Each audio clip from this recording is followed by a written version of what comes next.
Well, hola, my fellow Swahilis. You know what's on the agenda for today, my friends, since it's 41 degrees and overcast? Typical Indiana um, spring day, really. Although there's some sun sometimes in the spring. Let's hope this spring, well, at least April and May and June, for that matter, for all of my friends and family that still live here. But for me, the month of April is absolutely gorgeous because you know what is awesome? There isn't, it's like, nobody's out. I know nobody's supposed to be out, but, uh, you know, they mandated I stay home. Well, I'm not, I'm socially distant from people. I'm not running up and hugging them or kissing them or, I'm staying away from people, but I can't sit around all day. You don't buy an RV to sit around the inside of it. Although today, I might be spending a majority of the day doing just that because it's time to clean this heap of burning love. That, folks, right there. If you look up, whoa, there. See, right there is a flat file. And what that flat file is, ladies and gentlemen, is 5 drawers stuffed with absolutely beautiful artwork, folks. Artwork not so much unlike what you see adorning my walls. Um,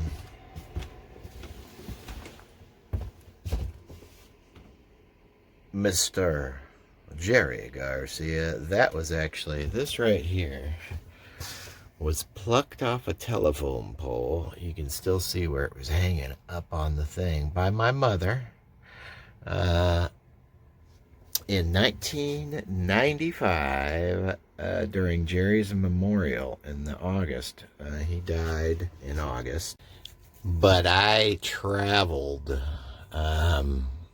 Well, my mom got that for me in '95, and I didn't have it framed. I didn't frame it until like maybe 4, 5, 6 years ago. But that literally traveled the country with me because in 1998 I dropped out of college.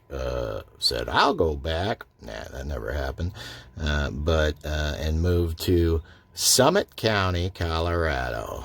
Summit County, Colorado is where I became a lift operator at Keystone Resort, and I camped for 2 years, 10,000 feet up in the Rocky Mountains, um, up by Montezuma. And this is actually, I guess I could go ahead and why not tell another story, right? This is actually a pretty good one, too. So in 1998, I jump on a plane with 2 bags of clothes and bolt for Denver, knowing nothing but I want to be a lift operator. For a little while, I'm sick of going to class. I want to be a lift operator. So I'm going to do that. That's what's going to make me happy. I've been chasing what makes me happy my entire freaking life, folks. And I don't know. Oh, I do understand why, should people that, accidentally or on purpose have children, that they focus their lives around their children. And I'd have done just that. But that never happened to me. So, those of us out there like myself that never happened to, I have no idea why they would do anything else but whatever the hell they want if it brings joy to their heart and puts a big old smile on their face. But anyway, to make me happy, I decided I'm going to go to Colorado. I get out there, and first move in employee housing. And employee housing is literally, oh geez, maybe a little bigger than my bedroom of this RV. Well, it's actually probably about the size of this RV, but you have your living room and your bed. It's all just one room. It's a studio, and dressers separate the beds between you and your roommate, so you have absolutely no privacy. And there's enough room for a love seat and a little TV on a dresser or on a nightstand or something. And then you share a kitchen and bathroom with two other dudes in the same horseshit predicament that you're in. So I thought, F this. I'm not staying here. How am I supposed to bring any ladies back here? I actually did. And my roommate walked right in, so I said, I'm out of here. This is bullshit. So I bought a 1990, saved my money, bought a 1990 Rockwood pop-up camper. And I, at first, thought, my buddies that worked in the maintenance department, they said, well, you can probably just run a bunch of extension cords. We'll run like 6 extension cords from the parking lot up to the back of the maintenance building. You'll have electricity and everything. I was like, great idea. So I did that for 3 days. And the third day, a bigwig at Keystone, or bigger than me anyway, said, you can't live in the parking lot, son. You got to get this out of here. I was like, all right. So my buddy John, I haven't seen him since I lived in Colorado, and kind of lost contact with him. Not on Facebook or anything. Another friend of mine from out there, Josh, he's not on Facebook or anything. I check every once in a while. I haven't checked in a while, though. Maybe I'll do that. But anyway, he helped me dig this road. I saw this high ground. We go up Montezuma Road, and there's Snake River that runs alongside of the road. But it's 150 yards off of the road. Well, I saw this high ground right next to the river, and I thought, that right there, folks, is a perfect spot to put my camper. I got the river to flow, put me to sleep every night. Here's the problem. It was wintertime, and I had literally snow up to here, and I had, John helped me. We dug this road all the way to this high ground, and I drug my camper back there, and I'm literally there for months. I mean, all the snow had melted. It was I remember, and they waited because we had Widespread Panic. I don't know if you've heard of this band, but Widespread Panic is a great band. And they came to Keystone, the town of Keystone. So it was at the resort was where they did. So obviously the whole hotel's full of hippies. Well, the whole forest was full of hippies too, because they have, not just like the Grateful Dead, they've got a following that follows them. And I'd seen this DNR agent drive by. I mean, he was probably the one for the area because he's the one I deal with upcoming in the story.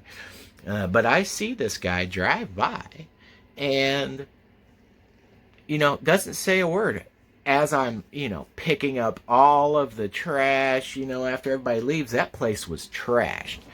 So I get it spotless, and finally the DNR, it's a beautiful day. DNR stops by. He's like, yeah, I noticed you've been here quite a while. And I said, yep, I picked up all of the trash that was out here. I said, I'm respecting the land. I'm making sure it stays clean. And I had heard that if you tell the DNR that they'll let you live in the woods. Well, whoever told me that was wrong, because he said, well, you're not allowed to live in the woods, son. You can only stay in a campsite for 2 weeks, and then you have to move on to the next campsite. I said, okay, no problem. Actually, what he said was you had to be at a residence if you're working in the county. Well, I knew I could move from campsite to campsite, but I didn't have my old truck, 83 Toyota pickup truck, was a beater. Actually, the engine blew when somebody stole it from the Mexican restaurant parking lot, and then blew the engine going up 70 because you had to baby that truck. Whoever stole it obviously didn't know that. Blew my engine, and then I guess because he was mad that his getaway vehicle didn't get him away very far, he unloaded all my golf clubs. I had all my shit in the back of that truck, or a lot of my shit in the back of that truck, and throws it off the side of a frickin' cliff. What the fuck? And it took the cops 4 days to find it, and it literally was on the side of 70, 3 miles up the interstate. I went back into the Mexican restaurant for 4 days later. I finally bus it down there, go back in. I'm like, yeah, my truck got stolen out of this parking lot. I saw your truck on the way to work. No shit, the cops been looking for it supposedly for 4 freaking days, and they haven't found a thing. You see it on your way to work, right? I was so pissed. But anyway, that has nothing to do with the story I was telling. See, this is what happens when I get on these tangents, folks. But anyway, so I move, and I move it so deep that I thought there is no freaking way. I had moved my camper so deep up in the mountains that there's no way anybody's going to find me. Especially, I left my truck until it got stolen. I left it in town, and I would ride my bike up to my spot as to not get any tracks or anything like that. Well, I get back from Widespread Panic again at Red Rocks Amphitheater. Great shows, free shows, because back in the day we used to get into Red Rocks for free by parking in Morrison, Colorado, hiking up the back of the venue. Basically, it's about a 45 to 55 minute hike, and then you could literally, there was hardly any security up top back in the day, and you could just drop down. And now it was a long drop, like 20 feet it felt like, but you could drop down into the crowd. So me and my friends did that for 3 days, free shows. And you want to know the karma that came back to me for ripping off Widespread Panic and watching their shows for free? Well, first I get back to my truck, and all of my CDs, cases of burned CDs, are all gone. Somebody didn't care about my truck. They just took all my music, which I was so freaking mad about that. And I thought, all right, calm down. It took an hour and a half to get back, and it's like 3 in the morning on a Monday. And I'm like, finally got myself calm. I'm like, you saw 3 great shows. You can always burn more music. Hopefully they'll dance their ass off, because that's what I would have done with it, right? But anyway, so I get back to my campsite, folks, and you can see where a bear had ripped through the side of the canvas, tore the top of I had a built-in cooler, when you ripped it apart, built-in cooler right here, tore the top off of that. It's off of its hinges and laying on the floor. I'm like, I really don't want to sleep here. And I drove my truck up because it was like 3 in the morning. I was like, I don't care. I just want to get home, go to bed. I've been dancing for 3 freaking days straight. So I drove my truck up there. Well, the bear never came back while I was there. And I slept with a knife that night, this 13-inch blade survival knife that I'd had since I was like 8 years old. It had a compass on the top with the matches in it, the Rambo knife. So I slept with that, but the next morning I thought, now what the hell is that knife going to do to a bear but probably piss him off unless I get extremely lucky and hit him in the perfect spot. So my buddy, who had a teepee in the middle of the woods and a wood-burning stove, it was so cool. He had problems with bears, only he had a gun. But he told me what I needed to do was sleep with, um, I needed to sleep with pots and spoons and act real crazy and bang them around if a bear ever came. Well, a bear never came, but literally 3 days later, on the Thursday, DNR, same guy, and the first thing out of his mouth, he's like, I was wondering where you went to. I was like, look, sir, you see that over there? That, sir, is from a bear. Now you're here. I believe in signs, and the signs are saying, get the hell out of the woods. I don't want to see strike three. So that's precisely what I did. Got the hell out of the woods. But no, it's just one of the many times of adrenaline surge in my life. Man, let me tell you what, folks. Adrenaline is the best buzz you'll ever come across. Mark my words. And as you mark those words, why don't you mark down this too? Keep smiling, y'all.